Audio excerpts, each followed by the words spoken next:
Assalamualaikum teman-teman. Hari ini kita akan belajar tentang kedudukan Jepang di Indonesia. Sebelum lanjut, ramaikan channel ini di like dan subscribe ya, agar tidak ketinggalan part-part selanjutnya. Pertama-tama, mari kita mulai dari peta konsep terlebih dahulu. Ada 4 pembahasan yang akan kita bahas. 1. Kedatangan Jepang ke Indonesia. 2. Organisasi pergerakan pada masa kependudukan Jepang. Yang ketiga, perlawanan terhadap penjajahan Jepang. Dan yang terakhir, akhir pendudukan Jepang di Indonesia. Kita bahas dimulai dari yang pertama, kedatangan Jepang di Indonesia. Awal mula masuknya Jepang ke Indonesia, yaitu Jepang menyerang Angkatan Laut Amerika Serikat di Pearl Harbor, Hawaii. Tujuan penyerangan tersebut untuk melumpuhkan kekuatan Amerika Serikat yang diperkirakan menjadi penghalang ekspansi Jepang. Amerika Serikat menyatakan perang Jepang pada tanggal 8 Desember 1941. Pada tanggal 11 Januari 1942, Jepang mendarat ke Indonesia dan menguasai Kalimantan. Kemudian menyusul ke pusat kekuasaan Belanda. Bulan Februari 1942, Jepang menduduki Pontianak, Banjarmasin, Makassar, dan Palembang, serta Bali. Kedudukan Jepang di Palembang dianggap sangat strategis karena wilayahnya terletak di antara Batavia yang menjadi kekuasaan Belanda dan Singapura yang menjadi kekuasaan Inggris. Tujuan kependudukan atas Indonesia. 1. Menjadikan sumber bahan mentah dan bahan bakar bagi industri Jepang. 2. Menjadikan sebagai pasar industri Jepang.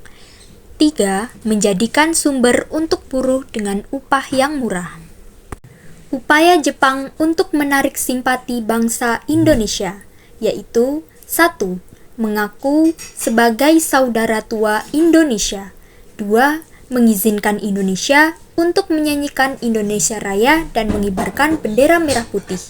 Ketiga, mengganti nama jalan dan gedung ke dalam bahasa Jepang.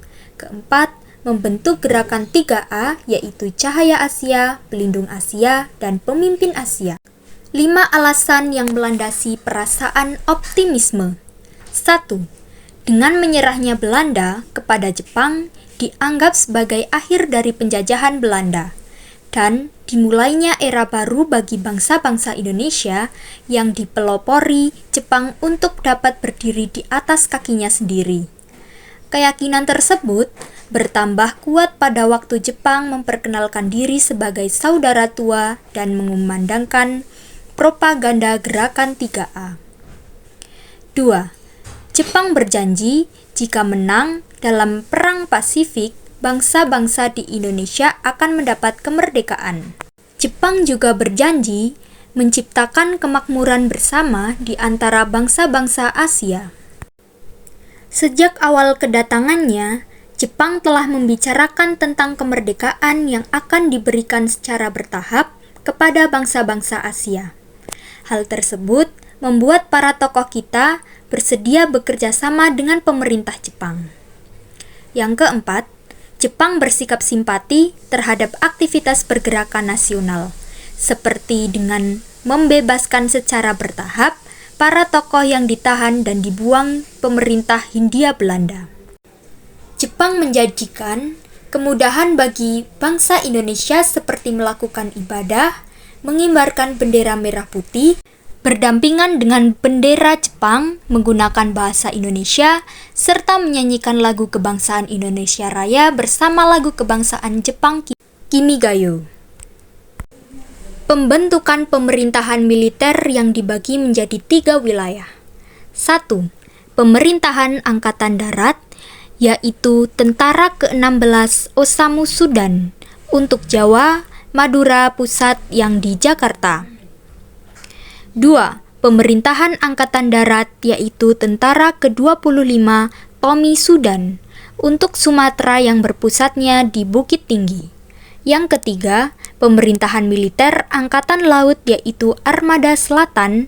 Kedua, untuk daerah Kalimantan, Sulawesi, dan Maluku, dengan pusatnya di Makassar. Susunan pemerintahan militer Jepang. 1. Gun Shirekan, panglima tentara yang kemudian disebut dengan Seiko Shikikan, panglima tertinggi sebagai pucuk pimpinan. Panglima tentara yang pertama dijabat oleh Jenderal Hitoshi Imamura. Kedua, Gun Saikan, kepala pemerintahan militer yang dianggap oleh kepala staf kepada staf yang pertama adalah Mayor Jenderal Izaburo Osaki. Kantor pusat pemerintahannya disebut Gunsai Kanbu. Di lingkungan Gunsai Kanbu ada 5 bu, semacam departemen. Berikut kelima bu tersebut. 1. Somobu, Departemen Dalam Negeri. 2. Zaimobu, Departemen Keuangan. 3. Sangyabu, Departemen Perusahaan, Industri, dan Kerajinan Tangan atau urusan perekonomian. 4. Kotsubu, Departemen Lalu Lintas. Dan yang terakhir, 5. Shihobu, Departemen Kehakiman. Yang ketiga, Gunsaibu, koordinator pemerintahan dengan tugas memulihkan ketertiban dan keamanan atau semacam gubernur, meliputi sebagai berikut. 1. Jawa Barat dengan pusatnya di Bandung. 2. Jawa Tengah dengan pusatnya di Semarang. 3. Ditambah 2 daerah istimewa Kochi, yaitu Yogyakarta dan Surakarta. Jawa Timur dengan pusatnya di Surabaya. Pemerintahan sipil. Untuk mendukung kelancaran pemerintahan kependudukan Jepang, Jepang juga mengembangkan pemerintahan sipil. Pada bulan Agustus 1942, Jepang berusaha meningkatkan sistem pemerintahan seperti dengan mengeluarkan Undang-Undang Nomor 27 tentang Aturan Pemerintahan Daerah dan dimantapkan dengan Undang-Undang Nomor 28 tentang Pemerintahan Shu serta Tokubetsushi. Menurut Undang-Undang Nomor 28, pemerintah daerah yang tertinggi adalah Shu, Keresidenan. Seluruh Pulau Jawa dan Madura kecuali Kochi Yogyakarta dan Kochi Surakarta dibagi menjadi daerah-daerah Shu, Keresidenan, Si, Kota Praja, Ken, Kabupaten, Gun, Kedewanan, Son, Kecamatan, dan Ku, Desa atau Kelurahan. Seluruh Pulau Jawa dan Madura dibagi menjadi 17 Shu. Pemerintahan Shu dipimpin oleh seorang Shuko-chan. Dalam menjalankan pemerintahan Shuko-chan, dibantu oleh Chokan Kanbo, Majelis Musyawaratan Shu. Setiap Chokan Kanbo memiliki 3 bu bagian, yaitu Naisaibu, bagian pemerintahan umum, Keisaibu, bagian pemerintahan ekonomi, dan Keisatsubu, bagian kepolisian. Pemerintahan Jepang juga membentuk kota. Oleh Jepang, kota dianggap memiliki posisi yang sangat penting karena menjadi daerah semacam swantantra, otonomi.